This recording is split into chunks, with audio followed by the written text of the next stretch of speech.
எதற்காக ஒப்பிடப்பட்டு பேசப்படுகிறது வேத புத்தகத்துல?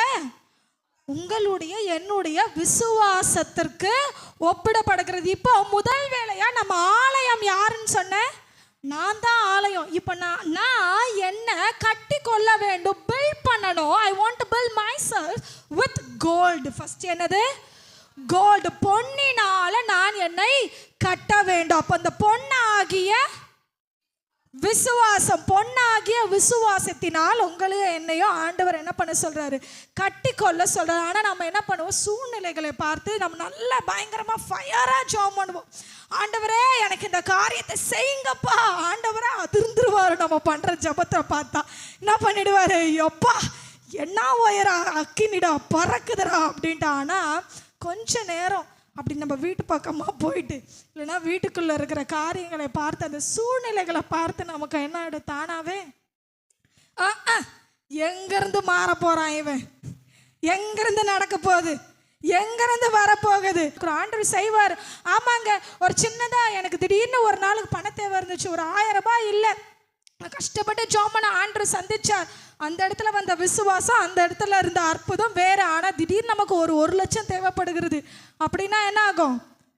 ஜோம் பண்ணுவோம், விசுவாசமாக இருக்கும். ஆனால் அதே 1000 ரூபாய்க்கு இருந்த விசுவாசம் இருக்குமா? இருக்காது. தானாகவே என்ன பண்ணுவோம்?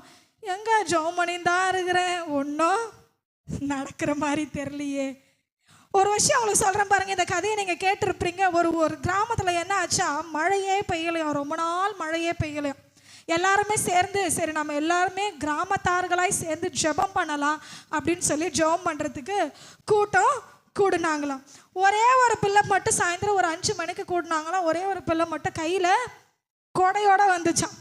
அப்போ கூட இருக்கிறவங்க கூட அப்படியே கூடியே நடந்து போகிறவங்க கேட்டாங்க, டே முட்டாப்பையில் மழையே பெய்யலன்ட்டு தான், பல மாதமாக மழை பெய்யலன்னு சொல்லிட்டு தான் என்ன பண்ண போகிறோம்?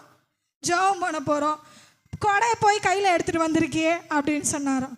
உடனே அந்த குட்டி பையன் சொன்னானா, அங்கிள் நானா முட்டா பையன், சரி வாங்க அங்கிள் அப்படின்னு சொல்லி என்ன பண்ணிட்டாங்க, உள்ளே போயிட்டு எல்லாரும் கூடி சேர்ந்து நல்லா விசுவாசத்தோடு ஜெபிக்கிறாங்க. கர்த்தாவே எங்கள் ஜெபத்தை கேளும், எங்களுடைய விசுவாசத்தை பாரும், எங்களுக்கு மழையை தாரும். அப்படி பயங்கரமாக ஜெபம் பண்ணியாச்சு. ஆனால் என்ன பண்ணுறாங்க எல்லாரும்? ஓகே ஜெபம் பண்ணி முடிச்சாச்சு. கடமைக்கு பாஸ்டர் கூப்பிட்டாரு, வந்துட்டோம். பாஸ்டர் ஆத்துமாக்களுக்காக ஜெபம் பண்ண சொன்னார், வந்துட்டோம். பாஸ்டர் கேர்சல் எடுக்க சொன்னார், வந்துட்டோம். ஆனால் அதுக்கான ஆக்ஷனே இருக்காதுன்ற மாதிரி அந்த சபையாரும் வந்தாங்க, ஜெபம் பண்ணாங்க, போயிட்டாங்களாம். ஆனால் ஜெபிச்சு முடிச்சு வெளியே போகும்பொழுது ஒரே இடி சத்தமாக. அப்போ அந்த பையன் ஸ்டைலாக வெளியே போய் நின்று அந்த கொடையை ஆன் பண்ணி அவன் பாட்டு